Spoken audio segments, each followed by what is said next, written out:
मेरा नाम आरुषि है। ये कहानी मेरी बेटी अदिति और उसकी जिंदगी पर है। मैं बिजनौर के एक छोटे से कस्बे की रहने वाली हूँ। जब मैं विधवा हुई तो मेरे माँ बाप ने मेरी दूसरी शादी कर दी।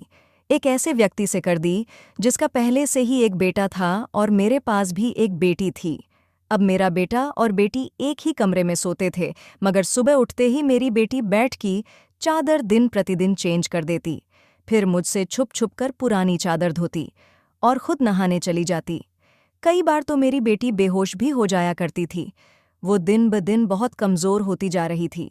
एक दिन सुबह उठकर मैं जल्दी से बेटी के कमरे में चली गई, मगर आगे का माहौल देखकर मैं शर्म से पानी हो गई। दिल से एक यही बात निकली कि भगवान ऐसा मंजर कभी किसी माँ को न दिखाए, क्योंकि वहाँ मेरी बेटी और बेटा मैं शादी के 2 साल बाद ही विधवा हो गई थी। उस वक्त मेरी उम्र 18 साल थी, क्योंकि मेरे माँ बाप ने मेरी शादी 16 साल की उम्र में ही कर दी थी। मैं अपने माँ बाप की इकलौती बेटी थी, मगर मुझे ऐसा लगता था मैं उन पर एक बहुत बड़ा बोझ हूँ, मानो जैसे कि मैं उनकी बेटी ही नहीं थी।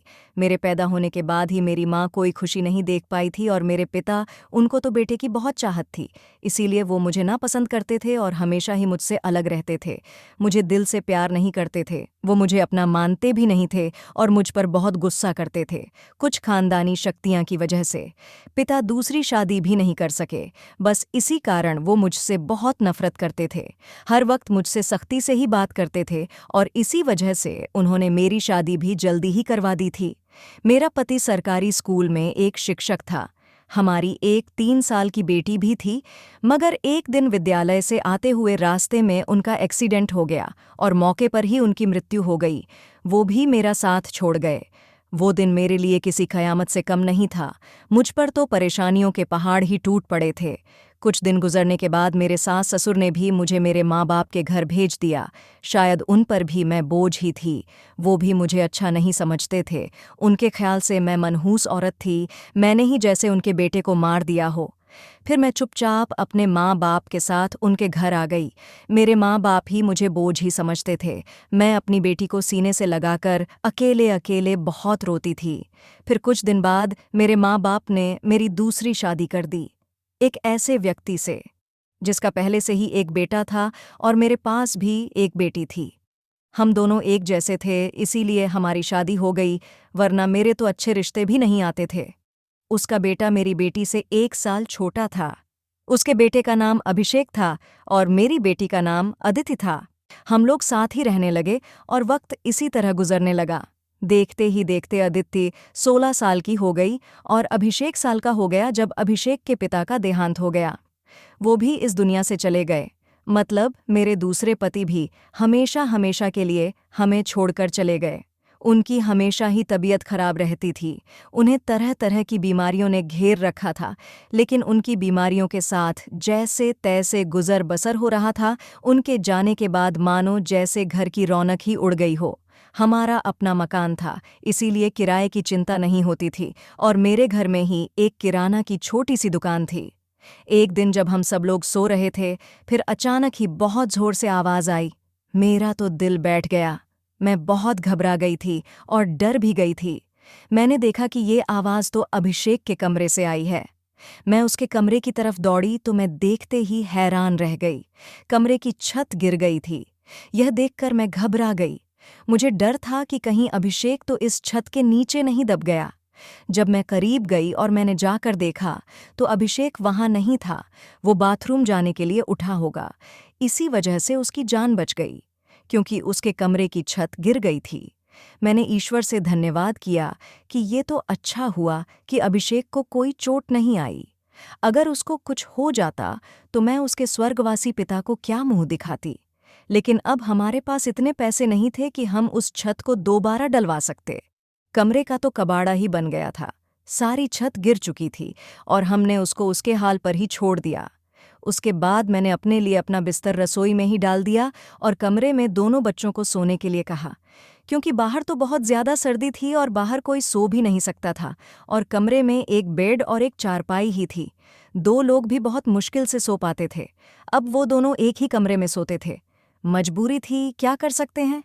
एक कमरे में तो दुकान थी और मेरे पति ने घर में 3 ही तो कमरे बनवाए थे। यूं तो हम 3 लोगों के हिसाब से कमरे ठीक थे, लेकिन एक कमरा दुकान के लिए भी तो जरूरी था। अब मजबूरी थी, क्या कर सकते थे, गुजारा तो करना ही था। एक दिन मेरा बेटा बेटी के कमरे में सोया तो सुबह सुबह कुछ ऐसा हुआ रह गई। अभिषेक तो सवेरे उठकर नाश्ता करने भी बैठ गया था, जबकि अदिति अभी तक सो रही थी। वो तो इतनी देर तक नहीं सोती थी, लेकिन आज वो इतनी देर तक क्यों सो रही थी? उसकी आदत थी कि वो सुबह जल्दी उठ जाया करती थी। मैंने उसको आवाज़ भी दी तो वो उठ नहीं रही थी। थोड़ी देर के बाद मैंने उसके कमरे में जाकर उसको देखा तो पता चला कि वो बेहोश हो चुकी थी। मैं बुरी तरह से घबरा गई थी कि उसको क्या हो गया। मैंने फौरन ही अभिषेक को बोला कि पास के ही डॉक्टर को घर बुला लाओ।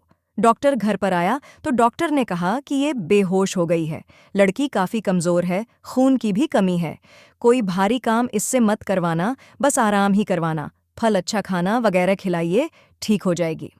जब अदिति को होश आया तो मैं उसके पास गई और मैंने उससे पूछा कि तुम्हें क्या हो गया था, तो वह कहने लगी कि बस ऐसे ही बैठे बैठे मुझे चक्कर आने लगे थे और मैं बेहोश हो गई थी। मैंने अपनी बेटी को कहा कि तुम आराम करो, मैं तुम्हारे लिए नाश्ता बनाकर लाती हूँ। जब मैं नाश्ता लेकर आई और मैंने आकर देखा, वो अपने कमरे में नहीं थी और कमरे के बिस्तर पर चादर भी नहीं थी। मैंने बाहर जाकर उसको देखा तो वो उसी चादर को बैठकर धो रही थी। मैंने उससे पूछा, तुम ये चादर क्यों धो रही हो? तुम्हारी तो तबीयत ठीक नहीं है, डॉक्टर ने तुम्हें आराम करने के लिए कहा है। मैं उस पर बहुत चिल्लाई और कहा कि यहाँ से उठो, अपने कमरे में जाओ और नाश्ता करो, कुछ खाओ पियो, तभी तो ठीक हो जाओगी। उसने कहा, नहीं नहीं, मुझे ये चादर ज़रूर धोनी है। बिस्तर पर बिछाने के लिए हमारे घर में एक ही तो चादर है। मैंने कहा कि अचानक से ये चादर धोने का भूत तुम्हारे सर पर क्यों सवार हो गया है?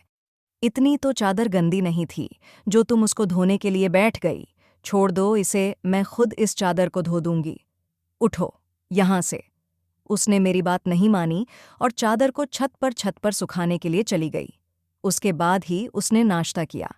फिर थोड़ी देर के लिए वो सो गई और अभिषेक भी काम पर जा चुका था। उसको सिर्फ मैंने स्कूल तक ही पढ़ाई करवाई थी और वो एक कपड़े की दुकान पर काम करता था। वो बहुत ही मेहनती था। घर वाली दुकान तो मैं खुद ही चला लिया करती थी। वैसे भी उस दुकान में ज्यादातर बच्चे ही आते थे। दिन इसी तरह से गुजर गया। उस दिन अभिषेक ने मुझसे कहा, आज मैं खाना खाकर आया हूँ। वो देर से आया था और अदिति भी पहले से ही कमरे में सो चुकी थी। वो भी जाकर कमरे में सो गया। मैंने भी रसोई में अपनी चारपाई डाल रखी थी।